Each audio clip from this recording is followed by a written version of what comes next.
Hello friends, welcome back to Nikki's kitchen. இன்றைக்கி பார்த்தீங்கன்னா பருப்பெல்லாம் எல்லாம் சேர்த்து நல்ல ஹெல்த்தியான ஒரு தோசை வந்து செய்ய போகிறோங்க. இதில் முழுக்க புரோட்டீன் அதிகமாக இருக்கிறனால வளர்கிற குழந்தைகளுக்கு வாரத்தில் ஒரு 2 தடவையாவது நம்ம இதை காலையில் சாப்பாட்டுக்கு, அதாவது பிரேக்ஃபாஸ்ட்டுக்கு செஞ்சு கொடுக்கறது அவ்வளோ சத்தானது. இது டேஸ்ட்டும் ரொம்ப நல்லாயிருக்கும். இது சைட் டிஷ் எல்லாம் எதுவுமே தேவையில்லை. நம்ம வெங்காயத்தை வதக்கி இதில் சேர்க்க போகிறோம். உங்களுக்கு சைட் டிஷ் வேணுன்னா இதுக்கு தேங்காய் சட்னி, கார சட்னி எல்லாம் ரொம்ப நல்லாயிருக்கும். அதோட வச்சு சாப்பிட்டுக்கலாம். லிங்க் டிஸ்கிரிப்ஷனில் இருக்க சட்னியோட லிங்க் நான் கொடுக்குறேன். இப்போ வாங்க இதை எப்படி பண்ணுறது அப்படின்னு பார்க்கலாம்.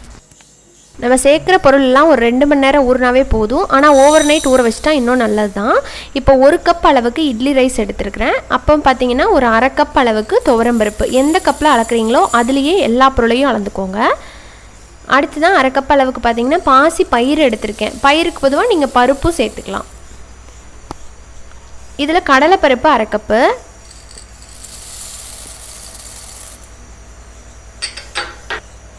அடுத்ததான் உளுந்து மட்டும் ஒரு 1/4 கப்பு மட்டும் போட்டால் போதும்.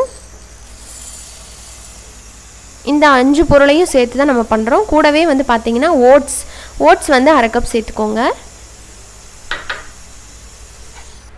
இப்போ இதெல்லாம் சேர்த்ததுக்கப்புறம் தேவையான அளவுக்கு தண்ணி சேர்த்துக்கலாம். இது நல்ல ஒரு வெயிட் லாஸ் ரெசிபியாகவும் இருக்கும். அதே நேரத்தில் குழந்தைகளுக்கு புரோட்டீன் ரிச் தோசாவாகவும் நீங்கள் செஞ்சு கொடுக்கலாம். இதை நல்லா ஒரு 2 டைம் அலசிடுங்க. அலசினதுக்கப்புறம் தேவையான அளவுக்கு தண்ணி சேர்த்து நம்ம இதை ஊற வைக்க போகிறோம். இதை ஒரு 2லேருந்து 3 மணி நேரம் ஊறினாவே போதும். நீங்கள் நைட் பண்ண போகிறீங்க அப்படின்னா ஈவினிங் போல் கூட ஊற வச்சுக்கலாம். பட் நைட் நான் அதிகமாக ரெக்கமெண்ட் பண்ண மாட்டேன். இது நைட்டு இன்டைஜஷன் கோளாறு கூட வரலாம். ஸோ நீங்கள் மார்னிங் செஞ்சுக்கோங்க. இதில் ஒரு 4 மிளகாயும் போட்டு சேர்ந்தாப்பில் ஊற வச்சுட்டேன். இப்போ காலையில் வரைக்கும் நல்லா ஊறி இருக்குதுங்க. இப்போ ஓப்பன் பண்ணி பார்த்தோம் அப்படின்னா எல்லாமே நல்லா ஊறி வந்துருச்சு.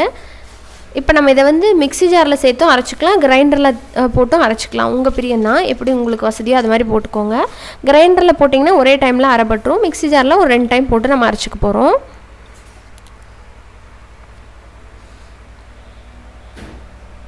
நல்லா தண்ணி வடிச்சிட்டு முதல்ல போட்டுக்கோங்க. நிறைய தண்ணி முதவே ஊற்றிடக்கூடாது. 2 பேட்சாக நம்ம போட்டு அரைச்சிக்க போகிறோம். இதில் ஒரு கைப்பிடி அளவுக்கு சின்ன வெங்காயம் சேர்த்துக்கிறேன். இந்த அளவுக்கு இஞ்சி சேர்த்துக்கலாம். ஒரு பச்சை மிளகா, ஒரு 5-6 பல்லு பூண்டு, கருவேப்பிலை கொஞ்சம் போட்டுக்கிறேன். கூடவே சோம்பு 1 டீஸ்பூன் அளவுக்கு போட்டுக்கோங்க. சோம்பு நல்ல மனம் கொடுக்கும். அப்புறம் எல்லா பருப்பும் போட்டிருக்கிறதுனால கேஸ் ட்ரபிள் இஷ்யூஸ் வரக்கூடாதுங்கிறதுக்காக பெருங்காயத்தூள் கொஞ்சம் சேர்த்தியே போட்டுக்கலாம். மஞ்சத்தூள் ஒரு 1/2 டீஸ்பூன். அவ்வளோதாங்க. இதெல்லாம் போட்டுட்டு இப்போ நல்லா அரைச்சிட்டு வந்துடலாம். ரொம்ப நைஸாகவும் இல்லாமல் ரொம்ப தரதரனும் இல்லாமல் அரைச்சிக்கோங்க. அந்த கன்சிஸ்டன்சிக்கு நீங்கள் அரைக்கணும். இப்போ பாருங்கள், நான் ஊற்றுறேன் பாருங்கள் எந்த அளவுக்கு இருக்குதுன்ட்டு.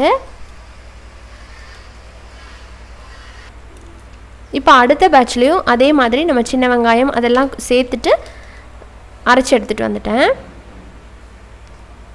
இப்போ தேவையான அளவுக்கு உப்பு கலந்துக்கலாம்.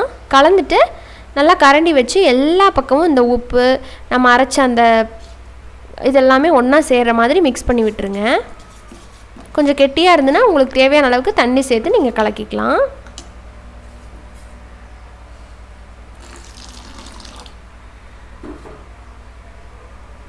இந்த மாவு ரொம்ப நேரம் புளிக்கணும் அப்படிங்கிற அவசியம் இல்லை. உடனேவே நம்ம தோசை ஊற்றினா தான் நல்லாயிருக்கும்.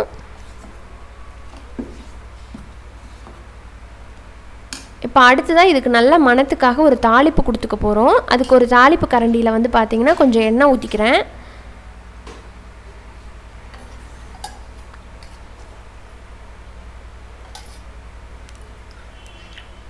ஒரு 3 ஸ்பூன் அளவுக்கு கடலெண்ணெய் ஊற்றிருக்கிறேன். கொஞ்சம் கடுகு போட்டுக்கலாம். நிறைய பேர் இந்த மாதிரி தாளித்து கொட்ட மாட்டாங்க. பட் தாளித்து கொட்டி சுடும்போது நமக்கு நான் முதவே சொன்ன மாதிரி சைட் டிஷ்ஷே தேவையில்லை. இதில் கொஞ்சம் உளுந்து பருப்பு போட்டுக்கிட்டேன். அப்புறம் சின்ன வெங்காயம் நல்லா ஒரு 10-15 சின்ன வெங்காயத்தை நல்லா பொடியாக கட் பண்ணிவிட்டு அதையும் இதே மாதிரி இந்த எண்ணெயில் நல்லா வதக்கி விட்டுருங்க. என்ன தான் நம்ம அரைச்சிருந்தாலும் இந்த மாதிரி தோசையில் உள்ளே ஊற்றி சுடும்போது உங்களுக்கு பார்த்திங்கன்னா கொஞ்சம் நல்லாயிருக்கும். இதில் கொஞ்சம் கருவேப்பிலையும் நறுக்கி போட்டிருக்கிறேன். கொஞ்சம் மல்லித்தலை அதையும் நல்லா பொடியாக கட் பண்ணி போட்டுருங்க. வாயில் கடிபடக்கூடாது, அந்த மாதிரி நீங்கள் கட் பண்ணிக்கோங்க.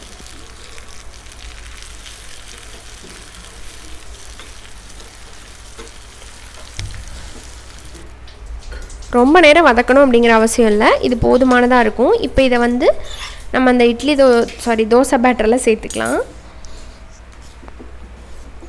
சேர்த்துட்டு உங்களுக்கு எவ்வளோ தண்ணி தோசை ஊற்றுறது கரெக்டாக இருக்குமோ அந்தளவுக்கு தண்ணி கலந்துட்டு இப்போ நம்ம தோசை ஊற்றிக்கலாம்.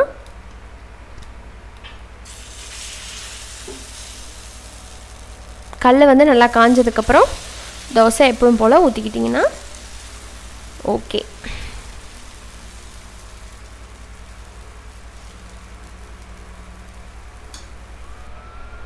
கொஞ்சமாக வந்து ஆயில் போட்டுக்கிறேன்.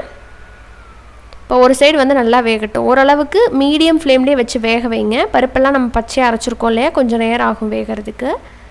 மறுபடியும் திருப்பி போட்டு நல்லா வேக வச்சு எடுத்துக்கலாம்.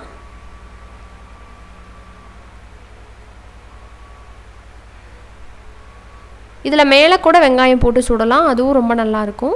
இந்த டேஸ்டான இந்த புரோட்டீன் ரிச் தோசையை நீங்களும் உங்கள் வீட்டில் செஞ்சு பாருங்கள். இதே அளவுகளோடு செஞ்சு பார்த்துட்டு எப்படி வந்துச்சுங்கிறத எனக்கு சொல்ல மறக்காதீங்க. இன்னொரு இன்ட்ரெஸ்டான ரெசிபியோடு உங்களை சீக்கிரமாக வந்து மீட் பண்ணுறேன். அது வரைக்கும் நன்றி, வணக்கம்.